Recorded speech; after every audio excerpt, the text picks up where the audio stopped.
Hi friends, welcome back to my channel. ಎಲ್ಲರೂ ಹೇಗಿದ್ದೀರಾ? ಎಲ್ಲರೂ ಚೆನ್ನಾಗಿದ್ದೀರಾ ಅಂತ ಇವತ್ತಿನ ವೀಡಿಯೋನ ಸ್ಟಾರ್ಟ್ ಮಾಡ್ತಾ ಇದ್ದೀನಿ. ನೆನ್ನೆದೇ ವೀಡಿಯೋ ಇದು ಕಂಟಿನ್ಯೂಷನ್ ವ್ಲಾಗ್ ಆಗಿರುತ್ತೆ. ಬೆಳಿಗ್ಗೆ ಮುಹೂರ್ತದ ದಿನ ಇದು ವ್ಲಾಗು. ಬೆಳಗ್ಗೆ ತಿಂಡಿ ಮಾಡಿಸಿದ್ರು. ಸೊ ಎಲ್ಲ ರೆಡಿ ಆಗಿಬಿಟ್ಟು ತಿಂಡಿ ತಿನ್ನೋಕ್ಕೆ ಅಂತ ಹೋಗಿದ್ವಿ. ಮಕ್ಕಳನ್ನೆಲ್ಲ ಕರ್ಕೊಂಡು ಚಿತ್ರಾನ್ನ ತಿಂಡಿ ಮಾಡಿಸಿದ್ರು. ತಿಂಡಿ ತಿಂದ್ಕೊಂಬಿಟ್ಟು ಇಲ್ಲಿ ಹುಡುಗಿ ಹತ್ರ ಬಂದ್ವಿ. ಇಂದ್ರನ ಹತ್ರ ರೆಡಿ ಮಾಡ್ತಾಯಿದ್ರು. ಆಮೇಲೆ ಇಲ್ಲಿ ನೋಡಿ, ಇಲ್ಲಿ ಯಾರು ಅಂತ ಗೊತ್ತಾಯ್ತಾ? ಇದು ನನ್ನ ಯೂಟ್ಯೂಬ್ ಫ್ರೆಂಡ್. ಇದು ಇವ್ರದ್ದು ಯೂಟ್ಯೂಬ್ ಚಾನಲ್ ಇದೆ, ಸುಚಿತ್ರ ದಿವಾಕರ್ ಅಂತ. ಇವರು ಯೂಟ್ಯೂಬಿಂದ ನನಗೆ ಪರಿಚಯ ಆಗಿದ್ದು ಜಸ್ಟ್ ನಾವು ಯೂಟ್ಯೂಬ್ ಸ್ಟಾರ್ಟ್ ಮಾಡಿ ಒಂದು 7-8 ಮಂತ್ ಏನಾಗಿತ್ತು. ಆವಾಗಿಂದ ಪರಿಚಯ. ಇವರು ಸ್ಟಾರ್ಟಿಂಗಿಂದನೇ ಪರಿಚಯ. ತುಂಬ ಕ್ಲೋಸ್ ಫ್ರೆಂಡ್ ಆಗಿಬಿಟ್ರು ಬೇಗನೆ. ಅತಿ ಕಡಿಮೆ ಸಮಯದಲ್ಲಿ ಜಾಸ್ತಿ ಕ್ಲೋಸ್ ಫ್ರೆಂಡ್ ಆಗಿಬಿಟ್ರು. ಫ್ರೆಂಡ್ ಅನ್ನೋದಕ್ಕಿಂತ ಒಂದೊಳ್ಳೆ ಸಿಸ್ಟರ್ ಅಂತಲೇ ಅನ್ಬೋದು. ಅಷ್ಟು ಚೆನ್ನಾಗಿದೆ ನಮ್ಮ ಬಾಂಡಿಂಗು. ಮತ್ತು ಇಂದಿರಾನು ಅಷ್ಟೇ, ಯೂಟ್ಯೂಬ್ ಲೈವ್ ಮಾಡ್ಬೇಕಾರೆಲ್ಲ ಪರಿಚಯ ಆಗಿದ್ದು ನೋಡಿ. ಇವತ್ತು ಮದುವೆಗೆ ಬರೋ ಥರ ಆಗಿದೆ. ಇಲ್ಲೇ ಪಕ್ಕದಲ್ಲೇ ಇರೋದ್ರಿಂದ ಅವರು ಬಂದಿದ್ದರು ಮದುವೆಗೆ. ಕರೆದಿದ್ಲು ಇಂದಿರಾ ಮದುವೆಗೆ ಬನ್ನಿ ಅಂತ, ಹಂಗಾಗಿ ಬಂದಿದ್ದರು. ನಾನು ಆಲ್ರೆಡಿ 2ನೇ ಸಲ ಮೀಟಪ್ ಮಾಡ್ತಿರೋದು ಅವ್ರನ್ನ. ಫಸ್ಟ್ನೇ ಸಲ ನಾನು ಅವ್ರ ಊರಿಗೆ ಹೋಗಿದ್ದೆ, ಅವ್ರ ಮನೆಗೆಲ್ಲ ಹೋಗಿದ್ದೆ. ಇದು ಸೆಕೆಂಡ್ ಟೈಮು ಈ ಮದುವೆಯಲ್ಲಿ ನಾನು ಅವ್ರನ್ನ ಮೀಟ್ ಮಾಡ್ತಾಯಿದ್ದೀನಿ. ಪಾಪ ಕರೆದಿದ ತಕ್ಷಣ ಅವ್ರೂರಲ್ಲೂ ಜಾತ್ರೆ ಇತ್ತು. ಸೊ ಅದನ್ನು ಜಾತ್ರೆ ಹೋಗಿ ಮಾಡ್ಕೋಬೋದು. ಮುಹೂರ್ತ ಬೇಗ ಇತ್ತಲ್ಲ, 9:30ಗೆಲ್ಲ ಮುಹೂರ್ತ ಇತ್ತು. ಮುಹೂರ್ತ ಮುಗಿಸ್ಕೊಂಡು ಮಾತಾಡ್ಸ್ಕೊಂಡು ಹೋಗ್ಬಿಡೋಣ ಜಾತ್ರೆಗೆ ಅಂತ ಪಾಪ ಬಂದಿದ್ದರು. ನಮ್ಮೂರಲ್ಲೂ ಈ ತೇರಿತ್ತು, ಇವತ್ತು ಜಾತ್ರೆ ಇತ್ತು. ಹಂಗಾಗಿ ನಾವು ಜಾತ್ರೆ ಬೇಕಾದರೆ ಮುಂದಿನ ವರ್ಷ ಬೇಕಾದರೆ ಮತ್ತೆ ನೋಡ್ಬೋದು. ಬಟ್ ಮದುವೆ ಎಲ್ಲ ಸಿಕ್ಕಲ್ವಲ್ಲ, ಹಂಗಾಗಿ ಮದುವೆನ ಮಾಡೋಣ ಅಂತ ಬಂದಿದ್ವಿ. ಆಮೇಲೆ ಎಲ್ಲ ಬಂದುಬಿಟ್ಟು ಎಲ್ಲ ನೋಡಿ, ಎಲ್ಲ ಹುಡುಗಿನೆಲ್ಲ ರೆಡಿ ಮಾಡ್ತಾವ್ರೆ. ರೆಡಿ ಮಾಡಿಸ್ಕೊಂಬಿಟ್ಟು ಆಮೇಲೆ ನಾನು ಮತ್ತು ಸಿಸ್ಟರು ಅವರೆಲ್ಲ ತಿಂಡಿ ಎಲ್ಲ ತಿಂದರು. ಸೊ ತಿಂಡಿ ತಿಂದ್ಬಿಟ್ಟು ನಾವೆಲ್ಲ ಕೂತ್ಕೊಂಡು ಇಲ್ಲಿ ಮಾತಾಡ್ತಾಯಿದ್ವಿ. ಸ್ಟೇಜ್ ಹಾಕಿದ್ರಲ್ಲ ಇಲ್ಲಿ, ಮಕ್ಕಳದೇ ಒಂದು ಸ್ಟೇಜ್ ಮೇಲೆ ಕೂತ್ಕೊಂಡು ಅವರೇ ಗಂಡು ಹೆಣ್ಣು ಎಲ್ಲ ಅವರೇ ಆಗ್ಬಿಟ್ಟಿದ್ದಾರೆ. ಎಲ್ಲ ಆಟಾಡ್ಕೊಂಡು ಕೂತ್ಕೊಂಡಿದ್ರು. ನಾನು ಮತ್ತು ಸಿಸ್ಟರು ಅಲ್ಲಿ ಕೂತ್ಕೊಂಡ್ಬಿಟ್ಟು ಮಾತಾಡ್ತಾಯಿದ್ವಿ. ಆಮೇಲೆ ಇಲ್ಲಿ ಮುಹೂರ್ತ ಎಲ್ಲ ನಡೀತಾ ಇತ್ತಲ್ಲ, ಮುಹೂರ್ತದೆಲ್ಲ ರೆಡಿ ಮಾಡ್ತಾಯಿದ್ರು. ಆಲ್ರೆಡಿ ಚಪ್ಪರ ಎಲ್ಲ ನೈಟೆಲ್ಲ ಹಾಕ್ಬಿಟ್ಟು ಬಿಟ್ಬಿಟ್ಟಿದ್ರು. ಇವಾಗ ಮುಹೂರ್ತಕ್ಕೆಲ್ಲ ರೆಡಿ ಮಾಡ್ಕೊತಾವ್ರೆ. ನೋಡಿ, ಮುಹೂರ್ತ ಆಗ್ತಾಯಿದೆ. ತಾಳಿಯಲ್ಲಿ ಇಟ್ಕೊಂಡಿದ್ದಾರೆ. ನಾವು ಸಿಸ್ಟರು ಬನ್ನಿ ಮುಹೂರ್ತ ಆಗ್ತಿದ್ದೆ, ವಾಲ್ಗ ಬಡಿತಾರಲ್ಲ, ಅದು ಕೇಳಿಸ್ಕೊಂಡ್ಬಿಟ್ಟು ಬಂದ್ವಿ. ಇಲ್ಲೇ ಪಕ್ಕದಲ್ಲಿ ಕೂತ್ಕೊಂಡಿದ್ವಲ್ಲ, ಬಂದ್ಬಿಟ್ಟು ನೋಡಿ ಇವಾಗ ಮುಹೂರ್ತ ಆಗ್ತಾಯಿದೆ. ಅಕ್ಷತೆಗಳೆಲ್ಲ ಕೊಟ್ಟರು. ಅಕ್ಷತೆಗಳೆಲ್ಲ ತೊಗೊಂಡು ಇವಾಗ ಇದೊಂಥರ ಹೆಂಗೆ ಅಂದರೆ, ಇದು ಎಮೋಷ್ನಲ್ ಮೂಮೆಂಟು. ಖುಷಿಯಾಗುತ್ತೆ, ಬೇಜಾರಾಗುತ್ತೆ, ಅಳು ಬರುತ್ತೆ, ಎಲ್ಲ ಥರದ್ದು ಫೀಲಿಂಗ್ಸು ಇದೊಂದು ಟೈಮಲ್ಲಿ ಆಗಿಬಿಡುತ್ತೆ. ಪಾಪ ಅವಳು ಖುಷಿಯಾಗೇ ಇದ್ಲು, ಅವಳು ಚೆನ್ನಾಗೇ ಇದ್ಲು, ಅಳ್ಳಿಲ್ಲ. ಆಮೇಲೆ ಹತ್ಲವಳು. ಬಟ್ ಈ ಟೈಮಲ್ಲಿ ಅಳ್ಳಿಲ್ಲ, ಖುಷಿಯಾಗೇ ಇದ್ಲು. ಬಟ್ ನನಗೆ ಬೇಜಾರಾಗ್ತಾಯಿತ್ತು ಪರ್ಸ್ನಲಿ ನನಗೆ ಬೇಜಾರಾಗ್ತಿತ್ತು. ಯಾಕಂದರೆ ಅವಳು ಡೈಲಿ ಅವಳನ್ನ ಮಾತಾಡಿಸ್ತಾ ಇದ್ವಿ. ಆಮೇಲೆ ಚೆನ್ನಾಗಿ ಏನೋ ಒಂಥರ ಬಾಂಡಿಂಗ್ ಅಷ್ಟು ಚೆನ್ನಾಗಿತ್ತು. ನನಗೆ ಈ ವಿಡಿಯೋ ಹೆಸರು ಕೊಡೋಕ್ಕೂ ಆಗ್ತಾಯಿಲ್ಲ. ನನಗೆ ಅಷ್ಟು ಅಳು ಬರ್ತಾಯಿದೆ. ಏನೋ ಒಂಥರ ಅವತ್ತಿಂದ ಮದುವೆಯೆಲ್ಲ ಮುಗಿಸ್ಕೊಂಬಂದಾಗಿಂದ ನನಗೆ ಅವಳದೇ ಒಂಥರ ಯೋಚನೆ. ಅಲ್ಲಿ ಪಕ್ಕದಲ್ಲಿ ಅಂಗಡಿ ಇತ್ತು, ನಮ್ಮ ಮನೆ ಪಕ್ಕದಲ್ಲಿ ಅಲ್ಲಿ ರೋಡಲ್ಲಿ ಅಂಗಡಿ ಇತ್ತು. ಹೋಗ್ತಾ ಬರ್ತಾ ಅವಳನ್ನ ಮಾತಾಡಿಸ್ಕೊಂಡು, ಇಲ್ಲ ಬೇಜಾರಾದರೆ ಅವಳ ಅಂಗಡಿ ಹತ್ರ ಮಾತಾಡಿಸ್ತಿದ್ವಿ. ಚೆನ್ನಾಗಿ ಮಾತಾಡ್ಸೋಳು ನಮ್ಮ ಹತ್ರ. ಏನೋ ಒಂಥರ ಸಿಸ್ಟರ್ ಥರ ಇದ್ವಿ ನಾವಿಬ್ಬರು.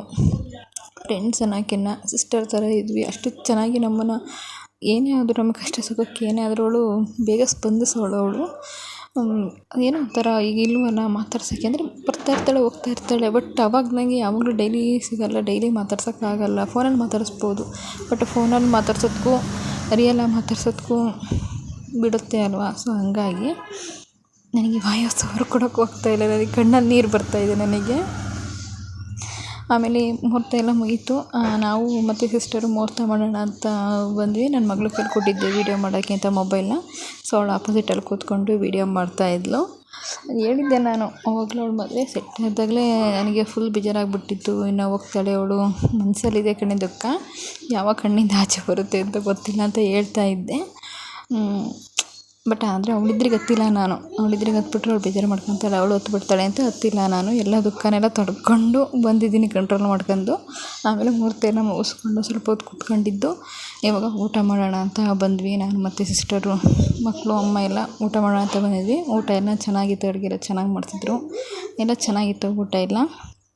ಆಮೇಲೆ ಊಟ ಎಲ್ಲ ಮುಗಿಸ್ಕೊಂಬಿಟ್ಟು ಅಲ್ಲೇ ದೇವಸ್ಥಾನ ಇದೆಯಲ್ಲ, ದೇವಸ್ಥಾನದಲ್ಲೆಲ್ಲ ಮದುವೆ ಮಾಡ್ತಾ ಇರೋದು. ದೇವಸ್ಥಾನ ಸುತ್ತಲೂ ಚೌಟ್ರಿ ಥರ ಎಲ್ಲ ಇದೆ. ಅದಕ್ಕೆ ಸಿಸ್ಟರು, ಅವ್ರಿಗೂ ಟೈಮ್ ಆಗಿತ್ತು, ಅವರು ಊರಿಗೆ ಹೋಗಬೇಕಾಗಿತ್ತು. ಮುಹೂರ್ತ ಮುಗಿಸ್ಕೊಂಡು ಊಟ ಮಾಡ್ಕೊಂಡು ಹೋಗ್ತೀನಿ ಅಂತ ಹೇಳಿದರು. ಯಾಕಂದರೆ ಅವ್ರೂರಲ್ಲಿ ಜಾತ್ರೆ ಇದೆಯಲ್ಲ, ಜಾತ್ರೆಗೆ ಹೋಗ್ಬೇಕಲ್ಲ, ಹಂಗಾಗಿ. ಆಮೇಲೆ ದೇವಸ್ಥಾನಕ್ಕೆ ಹೋಗೋಣ ಬನ್ನಿ, ಬಂದು ದೇವಸ್ಥಾನಕ್ಕೆ ಹೋಗ್ದಂಗೆ ಹೋಗೋಕ್ಕಾಗಲ್ವಲ್ಲ, ಅಲ್ಲೇ ಇರೋದು ದೇವಸ್ಥಾನ. ಹಾಗಾಗಿ ಬನ್ನಿ ದೇವಸ್ಥಾನಕ್ಕೆ ಹೋಗೋಣ ಅಂತ ಈ ದೇವಸ್ಥಾನಕ್ಕೆ ಕೈ ಮುಕ್ಕೊಂಡು ಅವರು ಹೋದ್ರು. ಅವ್ರನ್ನ ಕಳಿಸ್ಬಿಟ್ಟು ನಾನಿಲ್ಲಿ ಬಂದು ರಿಸೆಪ್ಷನಿಗೆ ಅಂತ ಇಂದಿರಾ ರಿಸೆಪ್ಷನಿಗೆ ಅಂತ ಕೂರಿಸಿದ್ರಲ್ವ, ಮಾತಾಡಿಸ್ತಾ ಇದ್ದೆ. ನಾನು ಹೋಗ್ತೀನಿ ಇವಾಗ, ಟೈಮ್ ಆಯಿತು ಅಂತ. ಅದಕ್ಕೆ ಅವಳು ಅಳ್ತಾ ಇದ್ಲು. ಹೋಗ್ತೀಯಾ ನೀನು, ಬಿಟ್ಟು ಹೋಗ್ತೀಯಾ, ಇರು ಹೋಗುವಂತೆ ಅಂತ ಹೇಳಿದ್ಲು. ಸೊ ಟೈಮ್ ಆಗಿಬಿಟ್ಟಿತ್ತು, ಆಲ್ರೆಡಿ ಮಧ್ಯಾಹ್ನ 2 ಗಂಟೆನೇ ಆಗಿತ್ತು. ಸಂಜೆ ನಾನು ಅವ್ರ ಮನೆಗೆಲ್ಲ ಈ ಮನೆ ತುಂಬಿಸ್ಕೊಳ್ಳೋ ಶಾಸ್ತ್ರಕ್ಕೆಲ್ಲ ಹೋಗಲಿಲ್ಲ ನಾನು, ಟೈಮ್ ಆಗಿಬಿಟ್ಟಿತ್ತು. ಮತ್ತು 6 ಗಂಟೆಗೆ ಹೋಗ್ತೀನಿ. ಮಧ್ಯಾಹ್ನ ಬಿಸಿಲಲ್ವ, ಬಿಸಿಲಲ್ಲಿ ಯಾರೂ ಮನೆ ತುಂಬಿಸ್ಕೊಳಲ್ಲ. ಸಂಜೆ ಬಿಸಿಲು ಕಳೆದು ಮನೆ ತುಂಬಿಸ್ಕೊಳೋದಲ್ವ, ಆವಾಗ ಮಳೆ ಹೊಡಿಸ್ತೀವಿ, ಮನೆ ತುಂಬಿಸ್ಕೊತೀವಿ ಅಂತ ಹೇಳಿದ್ರು. ಟೈಮ್ ಆಗುತ್ತೆ ಅಂತ ನಮ್ಮ ಅಕ್ಕ, ಅಲ್ಲೇ ಪಕ್ಕದೂರಲ್ಲೇ ನಮ್ಮ ಅಕ್ಕರ ಮನೆ ಇದೆ, ಅವ್ರ ಊರ ಹತ್ರನೇ ಪಕ್ಕದಲ್ಲಿ ನಮ್ಮ ಅಕ್ಕರ ಮನೆ ಇದೆ. ನಮ್ಮ ಅಕ್ಕನ ಮಗ ಬಂದಿದ್ದೆ ಬೆಳಗ್ಗೆ, ಮದುವೆ ಹತ್ರ ದೇವಸ್ಥಾನ ಹತ್ರ ಬಂದುಬಿಟ್ಟು ಬೆಳಗ್ಗೆ ಕರ್ಕೊಂಡು ಹೋಗ್ತೀನಿ ಅಂತ. ಇಲ್ಲ ಮದುವೆಗೆ ಬಂದಿದ್ದೀವಿ, ಮುಹೂರ್ತ ಎಲ್ಲ ಮುಗಿಸ್ಕೊಂಡು ಆಮೇಲೆ ಬರ್ತೀನಿ ಅಂತ ಹೇಳಿದ್ದೆ. ಸರಿ ಆಯಿತು, ಆಮೇಲೆ ಬರೋದಿದ್ದರೆ ಫೋನ್ ಮಾಡಿರಿ, ನಾನು ಬಂದು ಕರ್ಕೊಂಡು ಹೋಗ್ತೀನಿ ಅಂತ ಹೇಳಿದ್ದ. ಹಂಗಾಗಿ ನಮ್ಮ ಅಕ್ಕರ ಊರಲ್ಲಿ ಹೋದ ವಾರ ಹಬ್ಬ ಇತ್ತು, ನಾನು ಬಂದಿರಲಿಲ್ಲ ಹಬ್ಬಕ್ಕೆ. ಹಂಗಾಗಿ ಇವಾಗ ಬಂದಿದ್ದೀಯಲ್ಲ ಬರಲೇಬೇಕು ನೀನು, ಏನೋ ಇಷ್ಟೊಂದು ಕಿಲೋಮೀಟ್ರ್ ಆಗುತ್ತೆ ಅಷ್ಟೇ ಅವ್ರ ಊರಿಂದ ಇಲ್ಲಿಗೆ. ಹಂಗಾಗಿ ಫೋನ್ ಮಾಡಿದ್ವಿ. ಮಧ್ಯಾಹ್ನ ಅವ್ನು ಕರ್ಕೊಂಬಂದ ಇಲ್ಲಿ ಮನೆಗೆ. ಆಮೇಲೆ ನಮ್ಮ ಅಕ್ಕ ಬೇಡ ಆದರೂ ನೋಡಿ ಚಿಕನ್ ಎಲ್ಲ ಮಾಡ್ಕೊಂಡು ಕೂತ್ಕೊಂಡಿದ್ದಾಳೆ, ನೀನು ಹಬ್ಬಕ್ಕಂತೂ ಬಂದಿಲ್ಲ, ಇವಾಗಾದರೂ ನೀನು ಊಟ ಮಾಡಲೇಬೇಕು ಅಂತ ಎಷ್ಟು ಬೇಡ ಅಂದರೂ ಚಿಕನ್ ಮಾಡಿದ್ಲು. ಫ್ರೈ ಮತ್ತು ಚಿಕನ್ ಸಾಂಬಾರು, ಆಮೇಲೆ ಕಾಳುಗೊಜ್ಜು ಎಲ್ಲ ಮಾಡಿದ್ವಿ, ನಾನೇ ಮಾಡಿದ್ದೆ ಅದು. ಆಮೇಲೆ ಇವಾಗೆಲ್ಲ ಮಕ್ಕಳು ಫುಲ್ ರಾತ್ರಿ ನಿದ್ದೆಗೆಟ್ಟಿದ್ರು. ಮದುವೆ ದಿನ ರಾತ್ರಿ 2 ಗಂಟೆವರೆಗೂ ನಿದ್ದೆಗೆಟ್ಟಿದ್ರಲ್ವ. ಇವಾಗ ಮಧ್ಯಾಹ್ನ ನಾವು ಇಲ್ಲಿ 2 ಗಂಟೆ ಬಂದಿದ್ವಲ್ಲ ಮನೆಗೆ, ನಮ್ಮ ಅಕ್ಕರ ಮನೆಗೆ 2 ಗಂಟೆ ಬಂದು ಮಲ್ಕೊಂಡಿದ್ದರು. ಈಗ ರೈಟ್ 8 ಗಂಟೆಗೆ ಎದ್ದಿದ್ದಾರೆ ಅವರು, ನೋಡಿ ಅಷ್ಟು ನಿದ್ದೆ ಮಾಡಿದ್ದಾರೆ ಅವರು. ಆಮೇಲೆ ಎದ್ರಲ್ಲ ಇವಾಗ, ಅದಕ್ಕೆ ಅವ್ರಿಗೆ ಊಟ ಹಾಕ್ಕೊಡೋಣ ಅಂತ ಊಟಕ್ಕೆ ಹಾಕ್ಕೊಡ್ತಾಯಿದ್ದೀನಿ. ಅಂದರೆ ನಮ್ಮ ಮನೇಲಿ ನಮ್ಮ ಮಕ್ಳು ಹೆಂಗೆ ಗೊತ್ತಾ, ಎಲ್ಲ ಮಕ್ಕಳು ಈ ಚಿಕನ್ ಏನಾದರೂ ಮಾಡಿ ತಿನ್ನೋಕ್ಕೆ ಇಷ್ಟಪಡ್ತಾರೆ ಕೆಲವೊಂದು ಮಕ್ಕಳು. ಬಟ್ ನಮ್ಮ ಮನೆಗೆ ಹಂಗಲ್ಲ ನೋಡಿ, ಸಾರು ಎಷ್ಟು ಬಿಡಿಸ್ಕೊಂಡಿಲ್ಲ ಅಂತ ಏನೂ ಹಾಕ್ಸ್ಕೊಳಲ್ಲ ಅಷ್ಟೇ. ಜಾಸ್ತಿ ನಾನ್ ವೆಜ್ ಎಲ್ಲ ತಿನ್ನೋಕ್ಕೆ ಇಷ್ಟನೇ ಪಡಲ್ಲ. ಅದರಲ್ಲೂ ಎಕ್ಸ್ಪೆಷಲಿ ನನ್ನ ಮಗಳು, ದೊಡ್ಡ ಮಗಳು ಅಂತೂ ತಿನ್ನೋಕ್ಕೆ ಇಷ್ಟನೇ ಪಡಲ್ಲ ಅವಳು. ಯಾವಾಗಲೂ ಅವಳಿಗೆ ಮೂಡ್ ಬಂದಾಗಷ್ಟೇ ತಿನ್ನೋದು, ಇಲ್ಲಾಂದರೆ ಅವಳು ತಿನ್ನೋದೇ ಇಲ್ಲ. ಆಮೇಲೆ ಎಲ್ಲ ಮಕ್ಕಳಿಗೆಲ್ಲ ಹಾಕ್ಬಿಟ್ಟು ನಾನೇನು ಊಟ ಮಾಡಿರಲಿಲ್ಲ, ಆಮೇಲೆ ಮಾಡೋಣ ಅಂತ ಫಸ್ಟು ಮಕ್ಕಳಿಗೆ ಹಾಕ್ಕೊಟ್ಬಿಡೋಣ ಅಂತ ಹಾಕ್ಕೊಡ್ತಾಯಿದ್ದೀನಿ. ಆಮೇಲೆ ಇಲ್ಲಿ ಫ್ರೈ ಹಾಕ್ಕೊಡ್ತೀನಿ ಅಂದೆ, ಬೇಡ ಅಂದ್ಲು. ಸರಿ ಆಯಿತು ಅಂತ ಸುಮ್ಮನೆ ನನಗೆ ಒಂದು ವೀಡಿಯೋ ಮಾಡ್ಕೊಂಡೆ ಅಷ್ಟೇ. ಅದು ಚೆನ್ನಾಗಿ ಬಂದಿತ್ತು ಫ್ರೈ ಎಲ್ಲ, ತುಂಬ ಸಖತ್ತಾಗಿ ಬಂದಿತ್ತು. ನಮ್ಮ ಮನೆಗೆ ಅವರೆಲ್ಲ ಇಷ್ಟಪಟ್ಟರು, ಚೆನ್ನಾಗೈತೆ ಫ್ರೈ, ಚೆನ್ನಾಗೈತೆ, ಸಾಂಬಾರಿಗಿನ್ನ ಫ್ರೈ ಚೆನ್ನಾಗೈತೆ ಅಂತ ಎಲ್ಲ ಚೆನ್ನಾಗಿ ತಿಂದರು. ಆಮೇಲೆ ಇದೆಲ್ಲ ಆದಮೇಲೆ ನಮ್ಮ ಅಕ್ಕ ಮತ್ತು ನಮ್ಮಮ್ಮ ಎಲ್ಲ ಊಟ, ನಮ್ಮ ಅಕ್ಕಂದಾದರೆ ಊಟ ಆಯಿತು ಅನಿಸುತ್ತೆ, ಅವರೆಲ್ಲ ಆಲ್ರೆಡಿ ಮಲ್ಕೊಂಬಿಟ್ಟಿದ್ರು. ನಂದಿನ್ನೂ ಊಟ ಆಗಿರಲಿಲ್ಲ, ಮಕ್ಳಿಗೆ ಊಟ ಕೊಡ್ತಾಯಿದ್ದೆ. ಇಲ್ಲ ನಮ್ಮ ಅಕ್ಕ ಊಟ ಮಾಡಿರಲಿಲ್ಲ, ನಮ್ಮಮ್ಮ ಊಟ ಮಾಡಿತ್ತು ಅನಿಸುತ್ತೆ, ನಮ್ಮ ಅಕ್ಕ ಊಟ ಮಾಡಿರಲಿಲ್ಲ. ನಮ್ಮ ಅಕ್ಕ ಅವ್ರ ಮಗನ ಕಾಯ್ತಾ ಇದ್ದೆ, ಅವ್ರ ಮಗ ಬರೋವರೆಗೂ ಊಟ ಮಾಡೋದ. ಇಲ್ಲಿ ನನ್ನ ಮಕ್ಕಳಿಗೆಲ್ಲ ಇಟ್ಕೊಡ್ತಾಯಿದ್ದೆ. ನಮ್ಮ ಅಕ್ಕ ನೋಡಿದೆ ಮೊಬೈಲ್ ನೋಡ್ಕೊಂತ ಕೂತ್ಕೊಂಡೈತೆ. ಅಲ್ಲಿ ಸಣ್ಣಳಿಗೆ ದೊಡ್ಡಳಿಗೆ ಊಟ ಇಟ್ಕೊಟ್ಟಿದ್ದೆ. ಚಿಕ್ಕವಳು ಊಟ ಮಾಡ್ತಾಳೆ. ನಮ್ಮಮ್ಮ ಊಟ ಮಾಡಿ ಆಲ್ರೆಡಿ ಮಲ್ಕೊಂಬಿಟ್ಟಿದ್ದೆ. ಯಾಕಂದರೆ ಫುಲ್ ಸುಸ್ತಾಗ್ಬಿಟ್ಟಿದ್ದಲ್ಲ, ಮದುವೆಯಲ್ಲಿ ನೈಟಲ್ಲಿ ನಿದ್ದೆಗೆಟ್ಟು ಓಡಾಡಿ ಸ್ವಲ್ಪ ಸುಸ್ತಾದಂಗೆ ಆಯಿತು. ಹಂಗಾಗಿ ಮಲ್ಕೊಂಡಿತ್ತು ನಮ್ಮಮ್ಮ ಹಂಗೆ ಸುಮ್ಮನೆ. ಇಲ್ಲಿ ನಮ್ಮ ಅಕ್ಕ ಮೊಬೈಲ್ ನೋಡ್ತಾಯಿತ್ತು. ಹುಡುಗರು ನೋಡಿ ಅಲ್ಲಿ ಮೊಬೈಲ್ ಕೊಡು, ನಾನು ನೋಡ್ತೀನಿ ದೊಡ್ಡಮ್ಮ, ಅಲ್ಲಿ ಮುಂದೆ ತಲೆದ ಮಟ್ಟ ಇಕ್ಕೊಂಬಿಟ್ಟು ಅದ್ರ ಮುಂದೆ ಇಕ್ಕೊಂಡು ಇಬ್ಬರು ಕುತ್ಕೊತ ನೋಡ್ಕೊತ ಊಟ ಮಾಡೋದು, ಆ ರೀತಿ ಅವರು. ಸರಿ ಆಯಿತು ಅಂತ ನಮ್ಮ ಅಕ್ಕ ಕೊಟ್ಟು ಅವರೆಲ್ಲ ಊಟ ಮಾಡಿ ಆದಮೇಲೆ ನಾನು ಊಟ ಮಾಡಾಗಿತ್ತು. ಅವಾಗ ಬಂದ ನೋಡಿ, ಇವನೇ ನಮ್ಮ ಅಕ್ಕನ ಮಗ ಕಿರಣ್ ಅಂತ. ಇವನು ಕೆಲಸಕ್ಕೆ ಹೋಗ್ತಾನೆ. ಕೆಲಸದಿಂದ ಬರೋದು ಸ್ವಲ್ಪ ಲೇಟಾಯಿತು, ಆಲ್ರೆಡಿ ರಾತ್ರಿ 10 ಗಂಟೆನೂ ಆಗಿತ್ತು. ಅವಾಗ ಬಂದ ಕೆಲಸದಿಂದ. ಯಾಕೆ ಅಂತ ಕೇಳಿದ್ದಕ್ಕೆ ಲೇಟ್ ಆಯಿತು, ಸ್ವಲ್ಪ ಕೆಲಸ ಇತ್ತು, ಲೇಟ್ ಆಯಿತು ಅಂದ. ಸರಿ ಆಯಿತು ಅಂತ ಅವನಿಗೆ ಬಂದಾಗ ಅವನಿಗೆ ಊಟಕ್ಕೆ ಕೊಟ್ವಿ.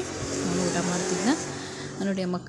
ಮಗ ಬರೋವರೆಗೂ ಊಟ ಮಾಡಲ್ಲ. ಅವ್ರ ಮಗ ಬಂದಮೇಲೆ ನೋಡಿ, ನಾವು ಎಷ್ಟು ಊಟ ಮಾಡೋಂತ ಕಾಟ ಕೊಟ್ಟರು ಮಾಡೋದಿಲ್ಲ. ಇವಾಗ ಮಾಡ್ತಾಯಿದ್ದೆ ನಮ್ಮ ಅಕ್ಕ, ಮಗ ಬಂದಮೇಲೆ ನಾನು ಮಾಡ್ತೀನಿ ಅಂತ. ಸರಿ ಆಯಿತು ಅಂತ ಅವನ ಹತ್ರ ಮಾತಾಡ್ತಿದ್ವಿ. ಅವನು ಕೇಳ್ತಾಯಿದ್ದೆ ಯಾಕೆ ಹಬ್ಬಕ್ಕೆ ಬಂದಿರಲಿಲ್ಲ ಹೋದ ವಾರ ಅಂತ. ಅದಕ್ಕೆ ನಾನು ನೀವೇ ಬಂದಿದ್ರೆ ನಮ್ಮೂರಿಗೆ ಕರೆದಾಗ ಅಂತ ಹಿಂಗೆ ರೇಗಾಡಿಸ್ಕೊಂಡು ಊಟ ಮಾಡ್ತಾಯಿದ್ದೆ. ಇವತ್ತಿನ ವೀಡಿಯೋ ಇಷ್ಟ ಫ್ರೆಂಡ್ಸ್. ಯಾರೆಲ್ಲ ನನ್ನ ವೀಡಿಯೋನ ಎಂಡ್ವರೆಗೂ ನೋಡಿದರೆ ಥ್ಯಾಂಕ್ ಯು ಸೋ ಮಚ್. ಇದೇ ಥರ ನನ್ನ ವೀಡಿಯೋ ನೋಡಿ ಸಪೋರ್ಟ್ ಮಾಡಿ.